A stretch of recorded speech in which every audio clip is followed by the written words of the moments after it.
هنا احنا في متحف الحضارة، وده تمثال الخديوي إسماعيل اللي حكم مصر من 1830 ل 1895. وشهدت مصر في عهده تطور ونهضة حضارية كبيرة جدا، تطورت فيه مدينة القاهرة على النمط الأوروبي، وشيد العديد من المباني زي دار الكتب والجمعية الجغرافية ومتحف بولاق ودار الأوبرا.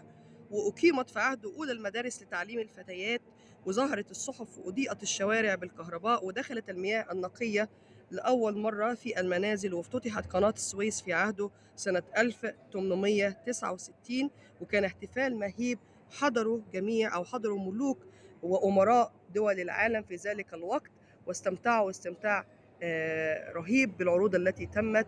الخديوي إسماعيل من أفضل الملوك التي حكمت مصر من الأسرة العلوية، بل إن هو غير مكان الحكم من قلعة صلاح الدين إلى قصر عابدين، وهو الذي أمر بإنشاء قصر عابدين.